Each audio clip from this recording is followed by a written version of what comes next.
We're live. Hey, Blue Collar Millionaires. Welcome back. We have a great guest today, Joe Evangelisti. He is blue collar through and through. Did single family flips. Now he's known as the Storage King. I'm the Gutter King. He's the Storage King.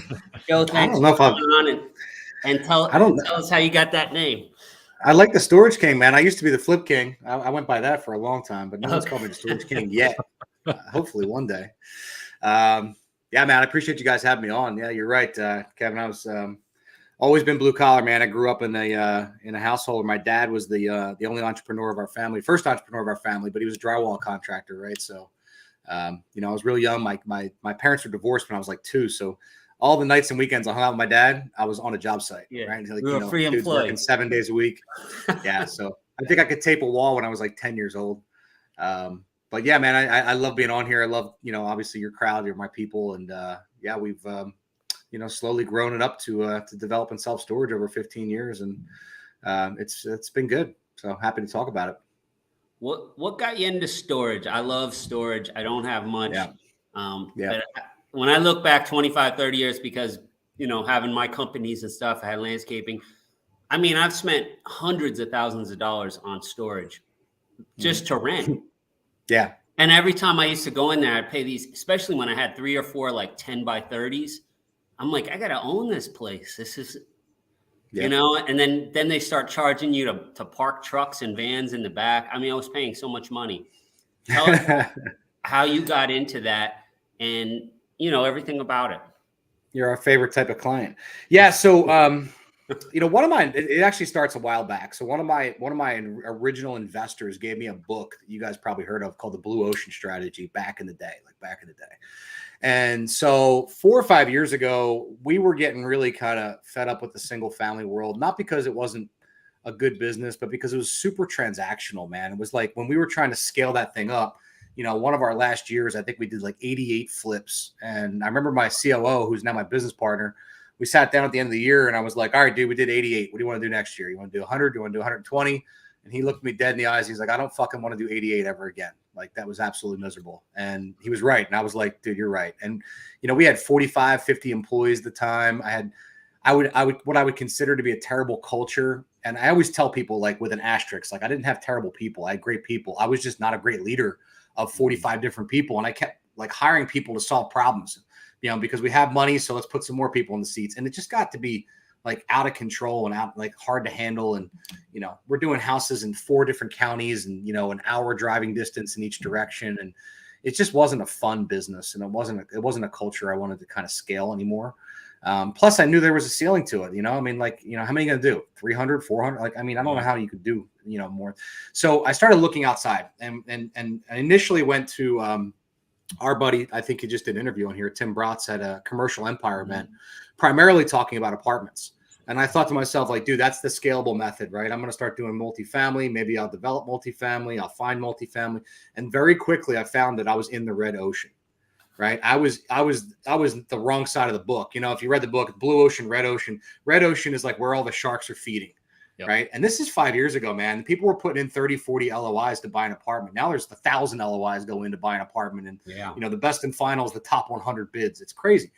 And so I was like, man, I want to do something scalable. I want to do something commercial, but I can't do this apartment thing. Like, it's going to, and there's nothing against it, by the way. I have a lot of clients and I'm invested in a lot of apartments, but like, I just didn't want to be there. I wanted to find more of a blue ocean. And so I started calling around, like, do I do office? Do I do retail? What do I do? And, it was pre-COVID too, which is completely different than the market we're in today. And so I say I got really, really lucky because I kind of fell into self-storage and started making some connections. And my one buddy, Sean Kruk, who's very, very successful, and at the time was like 2 years ahead of me. He's still 2 years ahead of me, but he was like, dude, I gave it all up and I started building self-storage. And he said, I'm telling you right now, once you build a self-storage, you'll never touch another single family house for the rest of your life. You'll pay people to build your own house because you don't want to mess with the house. And he was right, man. Like, it's the most simple, not easy, but the most simple. It's concrete, steel, and asphalt. 100,000 square foot, 2 toilets, no kitchens, no tile, no backsplash, no freaking wall colors or trim or, all the stuff you got to pick out when you flip houses. Like, this is like one and done, man. You design one and now we're building our 10th one. And they're all identical, and, and it's all the same design, and it's all the same process, and it's scalable, and it's, it's a lot easier to manage, and obviously with a far better, more effective team. Are you developing all of yours, or are you purchasing any? I look at us as pure developers. Like, I think that we're going to start to transition into some value add stuff in the near future, but that's all really development, right? It's taking a small facility and making it big. Our bread and butter is building Class A facilities, which to a lot of people, it sounds crazy because it's big. But I want stuff that we can compile and sell off to a REIT.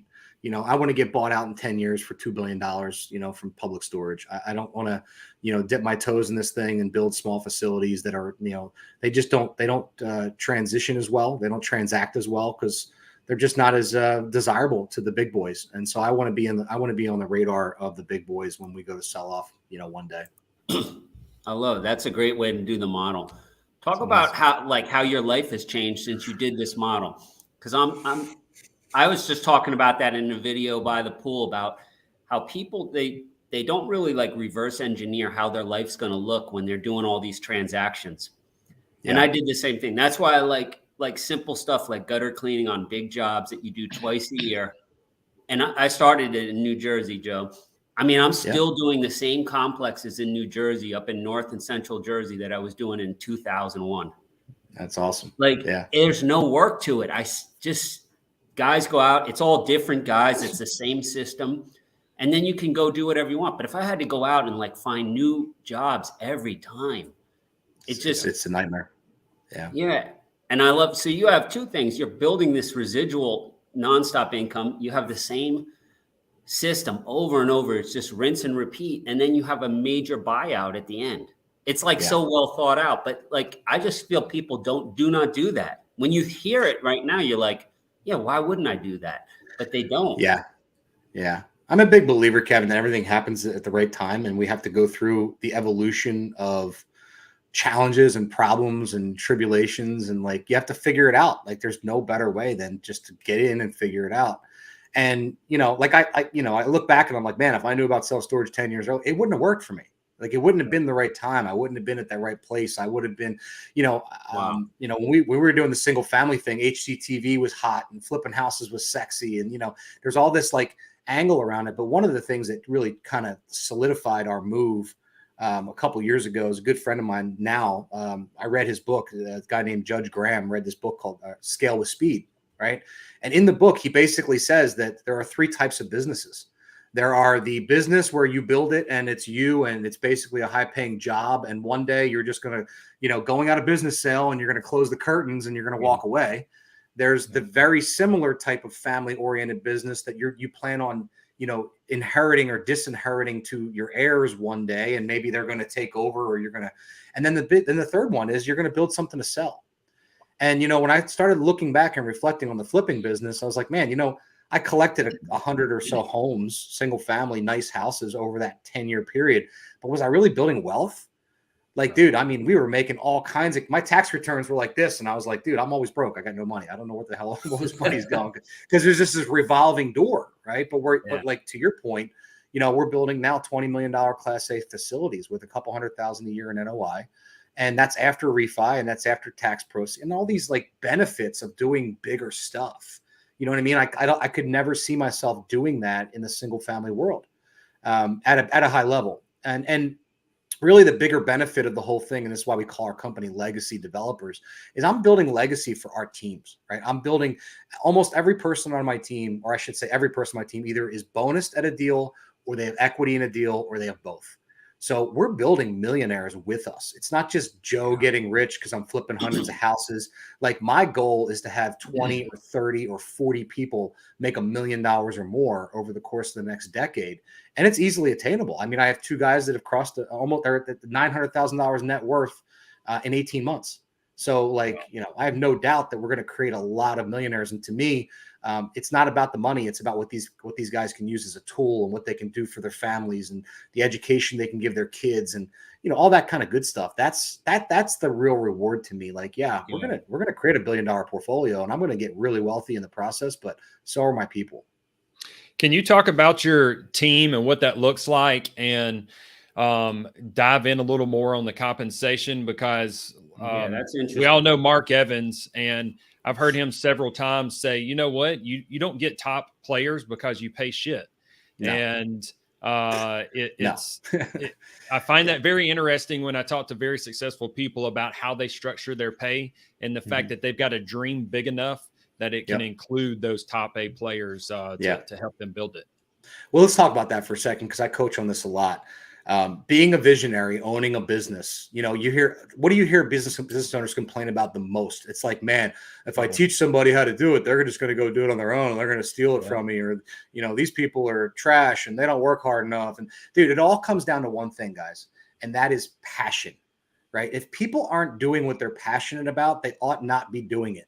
Right? You're never going to get high productivity from doing something that you're not having fun doing, or there's no end game, or there's no, which is the bigger picture, is vision, right? Like, why do people, like when Elon Musk went out and started Tesla, before he ever put an electric car on the road, he had some of the top engineers in the planet quit their jobs to come work for him for free.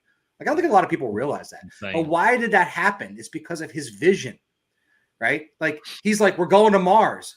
People don't have to believe that he can do it. They just have to believe that he believes it. And that energy and that story and that vision makes people want to come be part of that culture. And that's what we're creating, right? Our goal is to build 100 Class A self-storage facilities in the next 10 years. And we're well on our way doing that. We're on pace to do that. But that big ass vision, you know, these are $20 million facilities. It's $2 billion worth of transaction in the next 10 years. That's a big vision that gets people fired up. You know, they want to come to work. It's not necessarily about the paycheck. Of course, that's a big part of it. Sure. Right. You got to pay well or pay a little bit better than everybody else. But it's the vision, it's the equity, it's the legacy, it's the freedom. It's what allows them to be great parents and great siblings and great dads and moms and sons and daughters. Like, they're giving back to their community in a big way because they're part of a much bigger vision. Right. And I think if you're capable as a visionary to paint that story, that's where great people are going to come from. Dude, I love that. So what does your team look like structure wise right now? It's a really, really sharp and efficient team. And we have, I would say 50% of our company is in acquisitions, underwriting, deal finding, acquisitions, building what we have. So we have what's called a certified field agent structure. And this is something that we kind of invented, again, Blue Ocean, doing something different, right?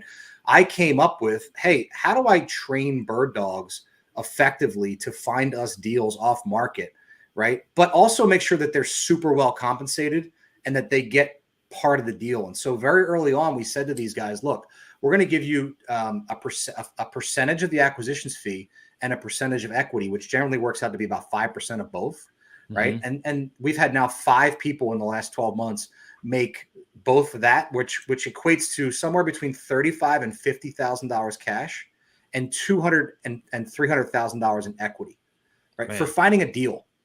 Wow. Right. I remember when I used to pay $1,000 finder's fees for people that bought me houses. You know what I mean? Now people are making $250,000 finding a self-storage deal. And the work isn't that much different. Right. But by containing it and calling it something, and people are driven by significance. Right. So now we give them a title. They're a certified field agent. We send them a certificate in the mail. Right. They get special use. They get special VIP treatment. They go into a special group. Right. We train them how to do these things, and we treat them like family. Now, they're not employees. They're not even 1099s. They're just consultants, essentially. They're out there working for their meal. But at the end of the day, what I've found is it takes somebody somewhere between 100 and 150 hours of work to get into a deal. Right. We reverse engineered it. We looked at how many deals they put on the board, how long they. So I don't know about you guys, but for 150 hours worth of work, I don't know that many Americans that are making $300,000. Absolutely not. Not at all. That's a major blue collar millionaire right there. Absolutely. And by the way, they're mostly blue collar people with zero real estate experience. Yeah. One of my guys is a steel welder, makes That's these awesome. beautiful fence, the wrought iron gates in Florida. Like, he's a welder. He's a welder who just added $300,000 to his bottom line. That's incredible. How do you find those guys, and how do you train them? Yeah. So we actually started out by making it like a free service. Right, where I would basically say, hey, hop on this free webinar, jump on there. We'll train you how to do it. We'll plug you in. We'll put you in the operations board. And what happens is, you guys know Pareto's law, right? The 80-20 rule. So Yep. 20% of the people we would certify would do all the deals. 80% would do a little bit of work and then go, oh shit, this isn't as easy as I thought it was going to be. And we tell them up front, like, it's work, right? You're not going to come in here dilly-dally around, get paid $300,000. You're going to have to put the work in. And it usually equates to about 80 to 100 deals that they have to put on the board before we actually buy one. And that takes time. It takes effort. It takes trial and error, but it also takes learning as you go, right? So if you keep making the same mistake over and over again, and we're like, yo, guys, we need 4 to 6 acres, and you're plugging in an acre and a half because you drove by a sign on the highway on your way home, right? Well, then you're going to put 1,000 deals on the board and probably not get any because you're not learning. Right. But the people who are getting better as they go, and they're making connections, and they're talking to zoning boards, and they understand the municipalities they're in, and they're working their area really hard, they're going to have way more success at a much higher rate because they're focused on getting better. And so now what's happening is some of the guys that have done one deal have 4 contracts in the pipeline, and maybe they're going to get 2 or 3 of those deals. Because I don't have to explain to you guys, title falls apart, sellers problems, setbacks, easements. There's reasons why deals fall apart. But the reality of it is, if they put in the work and they continue to get better, this could very easily be a full-time job for somebody. And that's really what we're trying to strive for, is building up those CFAs to where they can do this for a living and make millions of dollars. I love this certified agent. What did you call that? Certified field agent. We call them CFAs. My mind's already running. I got to figure out how to do that. And then you do a webinar to bring them on. That's. Oh, really so good. yeah. So I started saying this to Chris.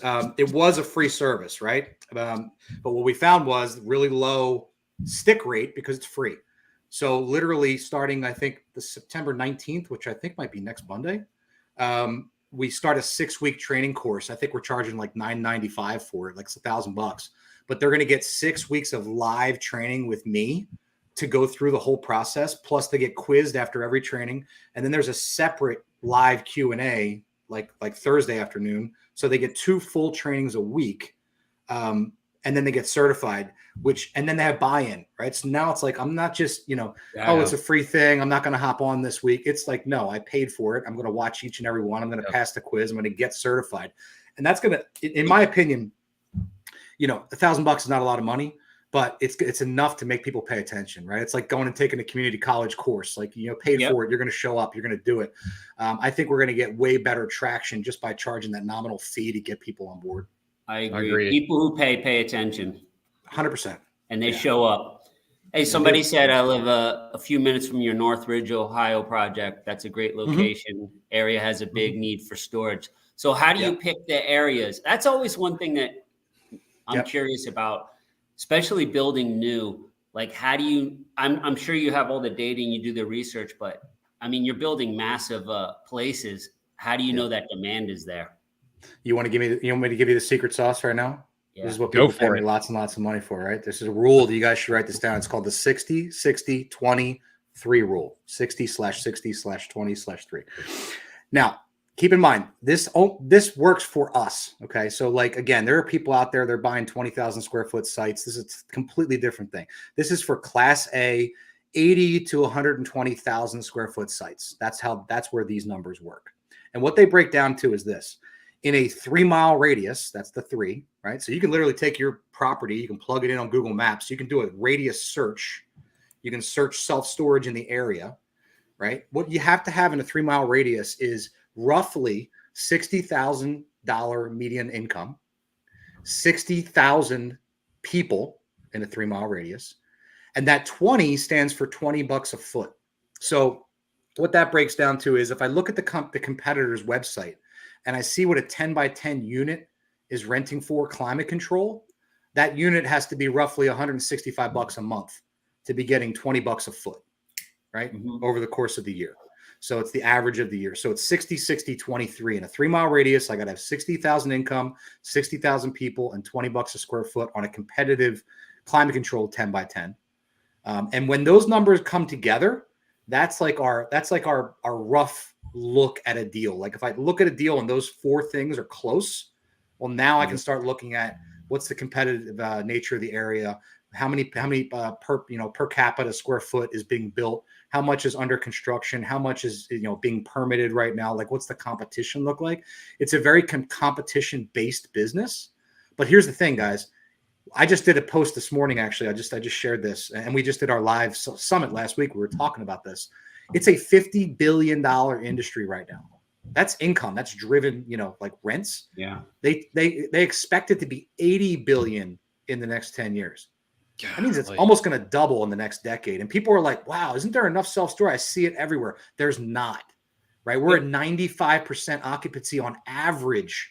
On average. Ask me how many apartment owners are at 95% on average. It's impossible. To me, it's one of the best and quickest growing industries. Plus, it's been completely stable over the last 40 years of recorded history. All the ups and downs, all the downturn. During COVID, it went up, right? Because transition is good for the business, right? Normalization, stabilization is okay because people are going to keep their stuff. But when businesses start going out of business, they have inventory to store, or contractors start building more homes, they have stuff to store. People are moving up, people are moving down, people are short selling their house, people are foreclosing. This is all good for the storage industry because movement creates activity in the storage business. Man. So the systems that you run off of, you teach all of that on your course that you're doing, so they can literally plug in, be able to pull this data, know who to call to find out what information. Yeah. That's all. I love that. I like the fact that you have such a simplistic buy box, because that was one thing I was impressed when I went to Tim's event and he broke down the apartment syndication. He put it on a third grade level, and it sounds like that's exactly what you do, where anybody can understand. Yeah, and again, that's for us. That's Class A. That's for land that I'm going to develop into Class A, or big box I'm going to convert. Again, if you're not trying to build Class A, it's not going to make a lot of sense for you. But if you're looking to be up there with the big boys and competing, that's the numbers you got to look at. Joe, talk to us about the masterminds you're doing. I know you're doing a lot, because I signed up for Joe's in Charleston earlier this year, and then at the last minute I couldn't make it, and Joe keeps messaging me. It's like every 2 weeks I got another one. And they're always packed. I have that FOMO every time I see it. So I'm going to your Philadelphia one. I love it. I forget what date that is, but I'm going to be at that one. But I saw you just do the Napa one, and you got another one. Yeah. So you're getting a lot of people who want to. I mean, when I talked to you that day, it was like a no-brainer to me. Like, this guy's going to teach me, just like you're doing today. Like, I'm getting so much info. But it just seems like I totally get the storage industry. It's like everybody needs it. Contractors need it, but just even homeowners, how everybody knows people who have storage, and they just have it like month after. They never go. I had a buddy, like, he got divorced in 2007. I'm not even kidding you. He moved it last year. He's had stuff in there because he's been living in a condo. I'm like, you could have sold that stuff and bought the facility by now. But people just do it. It's easy. It's an easy button. It's an easy button, and Americans don't get rid of their shit. It's a fact of life. We don't get rid of stuff. And the funny thing is, somebody brought this up, and there was another article. I think, I'm subscribed to all these Google, what's popping up in the self-storage industry. A lot of people talk about how the baby boomer generation is sustaining self-storage. It's actually not true. The number one user is Gen X, right? And the part of the reason is because Gen X, and I forget what they call it, Gen Z, the one that's one younger than that. But what's happening now with millennials, let's call them millennials, because that's a huge crowd, is they don't want to be fixated, or they're not buying houses. They're not sticking in one place. They want to decide, I'm going to check out Austin for a little bit, and then maybe I'll go to San Francisco, and then maybe I'll go to Orlando. And so what they're doing is they put all their goods in storage, and then they bounce around like Airbnbs or short-term rentals or stuff like that while they're trying to decide where to plant their roots. And so there's a big conglomerate of, I think they said 40% of Gen Xers, or 21% have storage, and up to 40% say they need storage. That's a massive part of our population. There's so many people do that. I did it when I moved in 2015. I came down to Atlanta, and I had storage for like 3 years, all my stuff. And I was just like hotels and apartments and living. I like that life, but I didn't want that movement. Right now I'm in my basement. I have all this stuff back here now. I went and got it like 4 years later when I bought this house. So, and the other part is, I always talk about contractors, but every time in New Jersey and Pennsylvania and Maryland, I always had trouble finding places to park. So I know you guys probably don't do that with the Class A, but that's a huge revenue stream too. It's like you're paying for a box. There's nothing to it. You need a garage. I mean, listen, my number one complaint about living in New Jersey, I have a really big ass house and I have a 1-car garage. And like, I'm a car guy. Like I think I own 6 cars. So like my shit's parked all over the place. I got garages all over. Like I'm renting storage to put my cars in because I don't have enough garage space to do it. So that sounds crazy to people from Texas and Ohio and places where they have 10-car garages, but you can't get a 2-3-car garage around here. It costs you $4 million. Like it's, you gotta, have somewhere to store your toys. What are your thoughts on storage condos? So that's actually a funny question, and it's not funny. They're growing rapidly, right? They call it. So I'm going to an event. I think it's in November. It's called Toy Storage Nation. Toy Storage Nation is like this new kind of. I don't think they consider themselves a mastermind. It's really just kind of a group. But the concept is condos for toys, right? Like, so they have these condos that they sell. They'll basically build a storage facility with like 1,200 square foot units that have lofts up top, and then they'll condo them off, or they'll do lease purchases and things like that. But it's kind of a concept of storage, right? It's like a one-stop shop. You can put all your toys there. You can operate your business out of the loft. You have it all under one roof. There's a lot of different draw for that right now. And in fact, one of our sites in I think it's San Antonio, Texas, is designed to have that built on phase 2. Wow. That's interesting. When is your next event, Joe? We just had one last week. So so I split my time between executive coaching and self-storage, right? And 80% of my executive coaching clients are, business owners that are, have created significant net worth, and they want to figure out how to transition into real estate in general. I don't care. I was saying to Chris earlier before we went live, like duplex, triplex, quad, single family, commercial, office, whatever you want to get into. There's a lot of doctors, attorneys, insurance brokers, folks that make tons of money that come to work with us because they're just like, man, how do I create passive income? Like, what do I invest in that's safe? And so when I do these coaching events, I call them, like, they're small rooms, 10 to 12 people. I would say 80% of the people in that room are there to learn real estate investing or some form of real estate investing, but we call it the Legacy Wealth Mastery class because it's a lot more than just real estate, right? It's like, what are your alternative assets? How are you investing your money? Is your life insurance set up properly? Is your state and your will and your trust? I mean, guys, I can't tell you how many very wealthy clients I have, or at least make a lot of money. And this is very true in blue collar. I have lots of blue collar clients that own their own contracting company. And have like an 8 and a 10-year-old and have no life insurance, have no will, have no trust, have no estate, have no. It's like, man, what are you making all this money for if you can't figure out how to make it last more than a generation or two, right? I want my great grandkids to have money, when I die. And so we talk a lot about that in those small events, is really how to master, not just being a visionary, but being a good steward of your money and creating legacy wealth. Because there's a ton of blue collar guys who make a lot of money, and then they don't know what to do with it. Correct. Tim Bratz actually said that. He said, I know a lot of entrepreneurs are really good at making money, but they don't know what to do with it. So that's why he's helpful to bring. And I'm in some of his deals.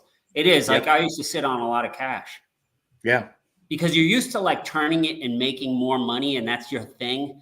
And when you're young, it's like, you're turning it on top. It's like, this is what I do. And then all of a sudden, like, you're like, I got a lot of money here. Yeah. But stacking it into passive investments, like man. Yeah. And automating your savings plans and all that type of, there's so many little tweaks, little things that people just don't talk about.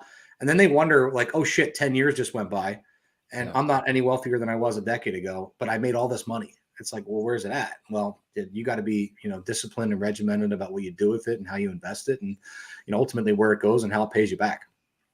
Yeah, I instituted Profit First in 2013 or 14.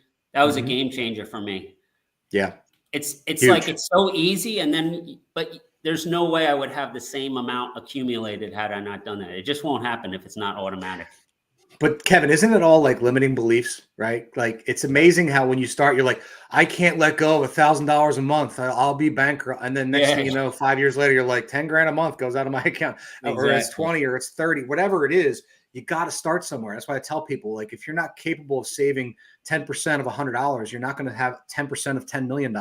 It's never going to happen. You have to start somewhere. Yeah, it's like people who think they can, if they had $1 million, they'll say, I would turn it in $5 million. Or they talk about, say, Donald Trump got this loan, I would have turned it into $1 billion. Like, bro, you can't even manage 10,000.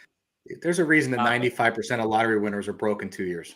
Right? Yeah. You have to have this figured out before you can create real And assets. In the 80s and 90s, all the athletes, like so many of them went broke before they were getting 40 million a year because they just have no idea what to do with it. No idea. That's right. Joe, so before the show, I was asking you about your background, and you had mentioned something about timing has a lot to do with everything. Tell us what your background was before you started doing the house flipping and then getting into the storage. Yeah, like I said, I grew up as a son of a drywall contractor, so I've been on job sites since I was a baby, and I loved it. It's in my blood. Like I just love seeing shit get built, like taking nothing and turning it into something. I don't care if it's an addition, a bathroom, a kitchen, and so right out of high school, I got lucky enough to go into the U.S. Navy Seabees, which I didn't even know existed until I went to the Navy recruiter. And that happens to be the construction battalions of the Navy. So for 6 years, I got to fly all around the world, go to some really, really cool spots, build some super cool shit. Never been on a boat, never seen a ship, never been on the water, just always going by air. And then after 6 years, I actually, I got out in 2004. The year before that, I was in the desert at U.S. Central Command while we were invading Baghdad. And which was an amazing. I built out the whole Central Command. They call it a skiff, like a secure workspace for all the generals that were running the war. So I worked for Tommy Franks, and I built out all this stuff inside of there. But as I was getting out, my plan was to go in the reserves and spend 25 years in the reserves, go build a business. And they were like, "Man, if you hit the reserves, your unit's already deployed. You're going to go right back to the desert." And I was like, "Well, fuck that. I'm not going back." So I just got out, and then really quickly got into within a year or two. So I guess 2007, I started flipping houses, which was arguably the worst time in the last 50 years to flip houses. So I learned to pivot. But again, that's why I believe everything happens for a reason. All these problems that we see, guys, that's God's way of saying, "Hey, if you can handle this, I'll give you more." Yeah. And so we've been through so much shit. I mean, I've almost filed bankruptcy twice. I've been super wealthy. I've been super broke. It's like going through all that is what gives you the resilience and the discipline and the integrity to fucking win. Right. And so I think that, a lot of people go through these struggles, I think they're necessary. A lot of times it's like, do it the hard way so you can learn how to feel good when it feels easy. Right. Because it's only easy because you did it the hard way once. Otherwise, everything will be hard. Right. So we have to go through those struggles, and the timing and all that stuff works out in our benefit. Did you always have that mindset, or did you develop that over time? Like, because you have a great mindset. I love your posts. I like all the books you read. You had a great post about books. When people say, "What's the best book?" It's the best book for you now.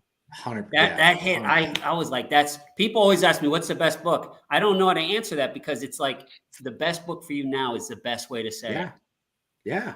I remember still one of my favorite books to this day, and it's kind of meaningless now, but I read The 4-Hour Workweek in 2007 when it first came out, and I was getting into business.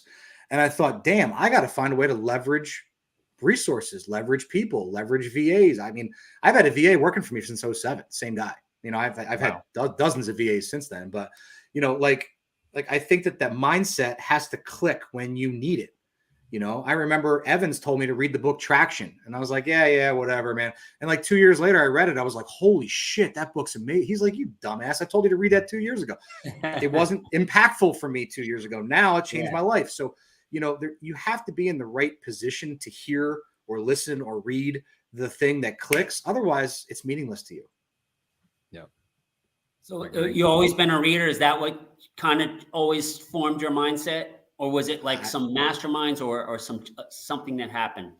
Masterminds are a huge piece of it. I'm a huge believer in masterminds. I think that the mastermind world gets trashed a lot because there's a lot of, let's just say not so great people in that business. But same thing with coaching. There's a million coaches that are worthless, that haven't done anything with their life, that want to be coaches.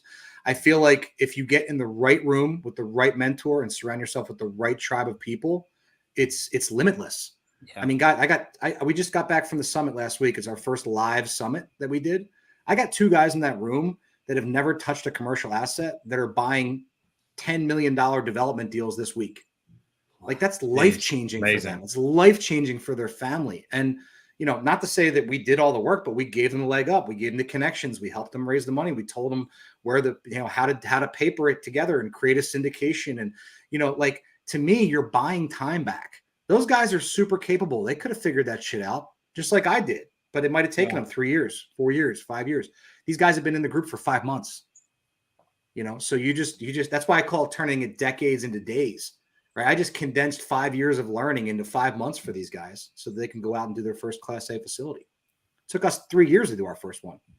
I think it's huge too. It's been a big thing for me. And what you said, speeding up that curve, they could probably do it, but it might take 3 to 5 years. But sometimes 100%. Something people don't say is you can also make a mistake in your 3 to 5 years that can cost you 10 years or more. You can get in on the wrong deal where if they had just talked to you for 10 minutes, you'd say, well, I don't like it for these 4 reasons, kill it. Yeah. You don't have that feedback. I did that myself in 2006, 7. Like I did a condo conversion up in New Providence, New Jersey, up north. And when I look back at that, I want to go back at this version of myself and say, no, N-O to this deal. I would have killed that deal. But the young one was like, nah, I'm going to make 500 grand on this thing.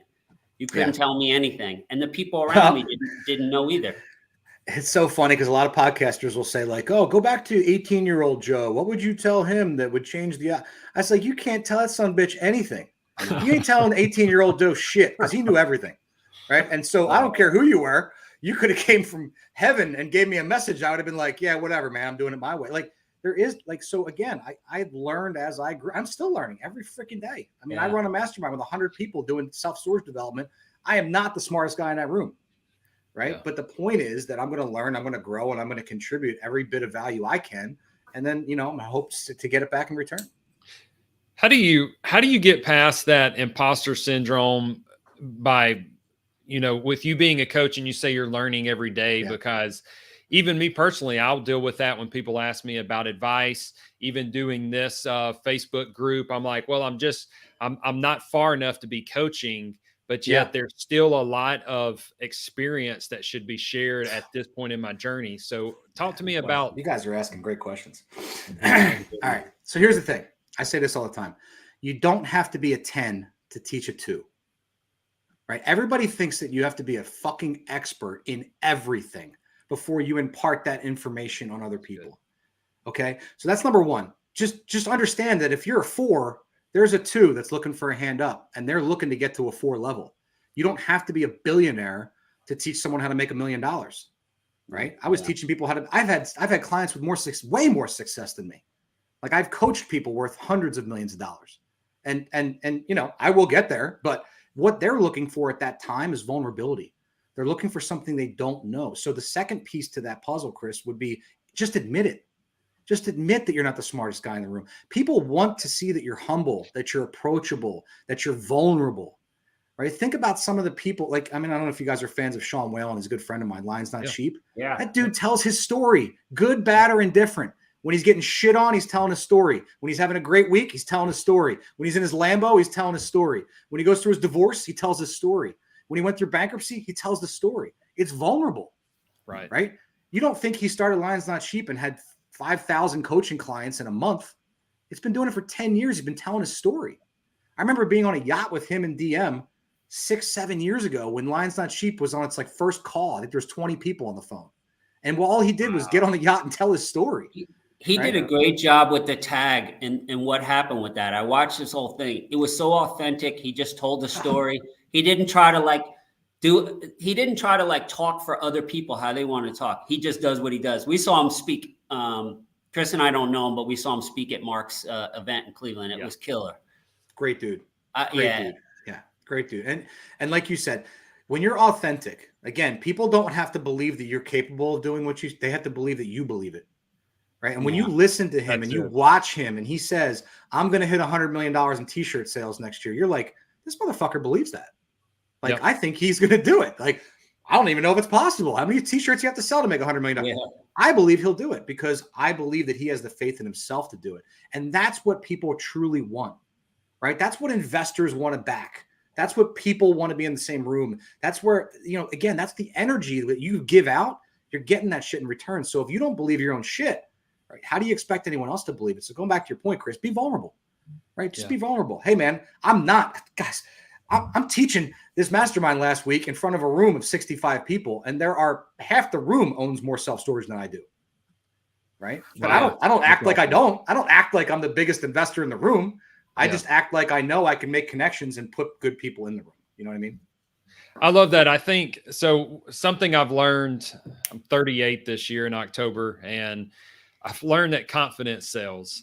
And I think to have the confidence is you own exactly where you're at, what you just said. You know, the lacking and the experience that you bring to the table, you own it. And that is what attracts me to most leaders that I listen to, is that level of confidence that they hold, that it's an authority because of the confidence of who they are, where they're at. They understand their shortcomings. They understand what they bring to the table. And I love that you were able to say, yeah, you were teaching that. And then the majority of your class was sitting there with more self-storage than you, but you know what you have to bring to the table. And you also know that you bring connections, which is more valuable than any one person's knowledge.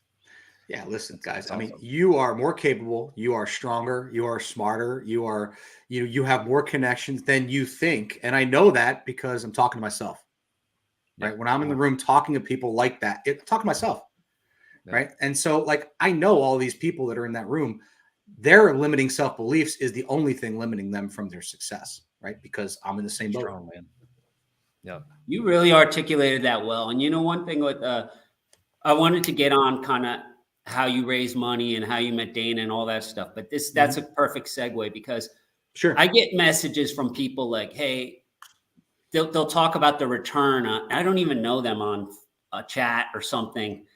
And like, I'm not trying to pick up 1 point or 2 points. They don't get it. Like, I'd rather get even a little lower, but I trust the person. Like, you can call them on the phone. Like, they're making it happen. They have integrity. I always ask somebody, I asked this guy, who's the team behind it? Who do I know on the team? It's like, it's crickets then. Yeah. So when guys hear people, when they raise money, they don't know that, but it's like, you have to build those relationships and people have to trust in your vision. And then they're really investing in you, and then you're running the project. So you raised so much money. I know you did a lot with Dana. How did you do that? And then I know how long you've been building these relationships. Yeah. But Kev, you just nailed it though. It's trust and it's integrity, right? Like, when people, we don't have just some canned bullshit response to things. Like, people, like I had, for example, like I remember talking to an investor a couple weeks ago, and he was like, well, what's the risk? Right. I'm like, fucking everything's a risk. I'm like, we're doing construction, man. Like, the materials change every day. There's labor shortages, supply chain issues. You know, the interest rates are changing. Everything is a risk. It's construction. But here's the deal. We're problem solvers. That's all my team does all fucking day long, is solve problems. And you as an investor most likely won't hear about 99% of the problems we solve, right? So what's the risk? The biggest risk is, God forbid, there's an act of God and something collapses. That's the biggest risk, right? But short of that, the only risk is time. You know, so if I tell you it's going to take 3 years to do a deal and it takes 4, the deal's still getting done. It's just a matter of how quickly we can solve the problems that are in front of us. And I think so many people are just afraid to talk about the realness of what's going on. They're like, oh, well, it's not that big of a risk. No, it's construction, man. Like, we're borrowing people's money. So I want to make sure the people I'm borrowing it from, I'll actually ask them sometimes, like, you're going to give me 300 grand. Like, Kevin, not you specifically, you know that, but like if somebody said to me, I'm giving you 300 grand, I would say to them, what would happen if I lost your 300 grand? You know, and if somebody's like, oh my God, my whole world would end. Well, dude, I'm not taking 300 grand from you, right? Or there's some old lady who wants to give us 100 and that's her entire savings account. I'm not doing it, right? I need people to be confident with the fact that there are lots of risks out there. Just like there are with shit, you could buy 500 grand worth of Enron. How much is that stock worth today? I forget. Exactly. Right? Right. Yep. So there are risks inherent with investing. But to your point, do I trust the operator? Do I trust the team behind it? Do I trust them to solve problems? Do I trust them to be communicative with me and not hide in the fucking corner? I would tell all my investors, you got my cell phone, dude. Call me anytime you want. Guess how many investors call me on a regular basis? Yeah. Like zero, you know, except for my close friends that I hang out with. Like, but again, it's like, you got to trust the operator. And like, to your point, Kevin, nobody necessarily, they care about the return to a certain extent, but they're not, dude, if I went into an LP position, which I have plenty of them, I could care less whether the pref rate was 6, 8, or 10, as long as I trust that you're going to do the right thing with my money. And I agree. Day, right? It's about the person and what they're a steward of your money, what they're doing. That's right. Yeah.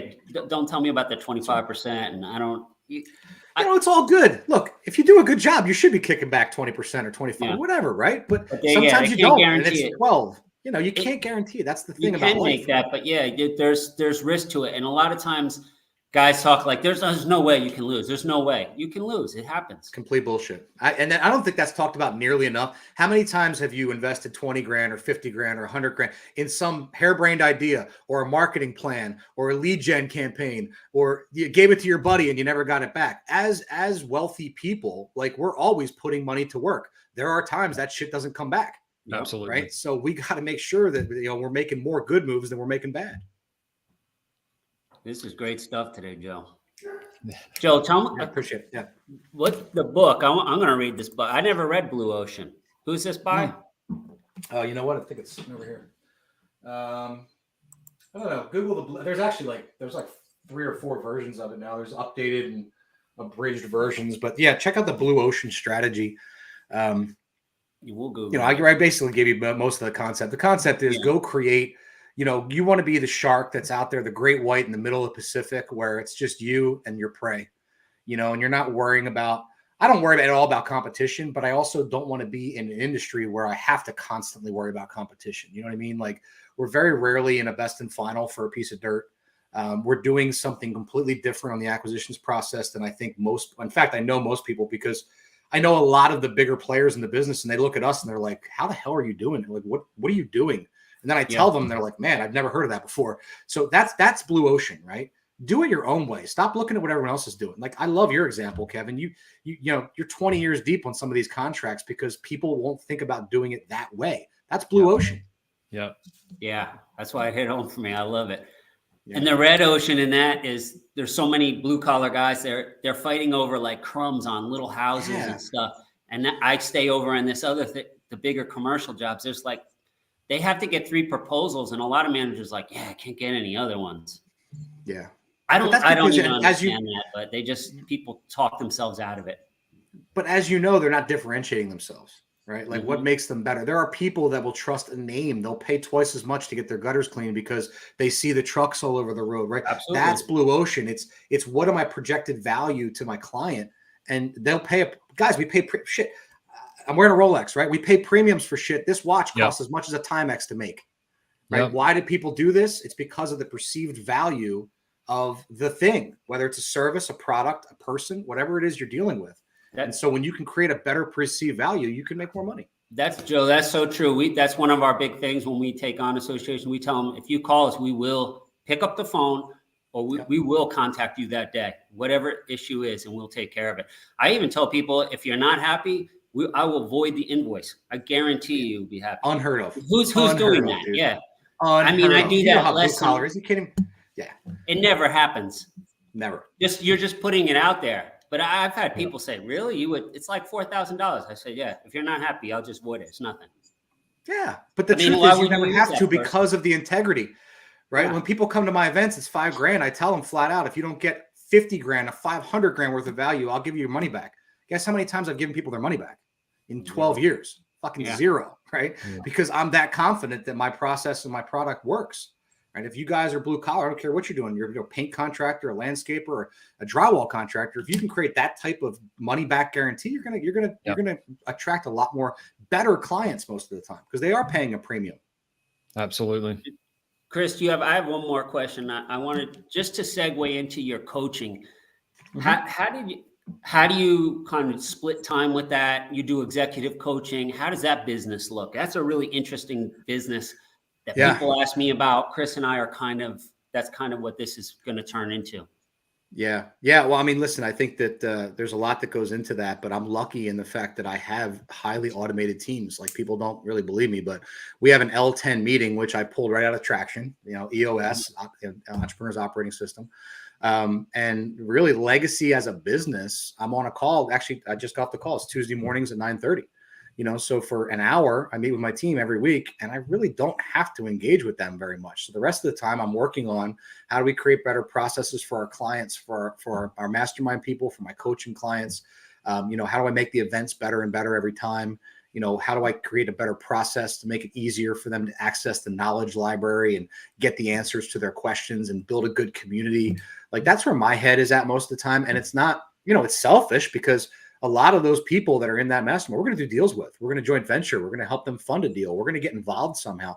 So I tell people straight up, if you're in my mastermind, there's 20% of those deals that go on that mastermind. I don't expect, but I assume I'll be a part of. Right. The other 80%, you don't need me to be a part of it. Don't bring me in, but you'll learn everything I can possibly teach. And the reason it's self-serving, guys, and I'm sure you'll find this out, is my team is teaching it. Right. So what makes people elevate and get better? It's like, what do they say?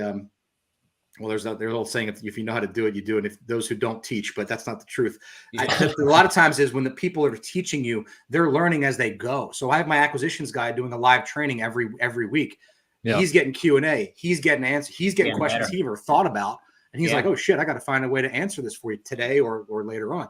So my team is getting elevated, which is why it's self-serving to have this mastermind. They're getting elevated as they teach. They're growing as they teach, and they're getting a little bit uncomfortable. They're putting themselves out there. I had one of my guys last week, by far, I shouldn't say this because the other speakers are great, but he was one of the best speakers of the week. And we never put him on stage before. He rocked it. You know what I mean? But you don't learn that stuff until you put yourself in uncomfortable positions, right? So they're growing and they're getting better. But that's the byproduct of having people looking at you for answers, is you have to come up with them.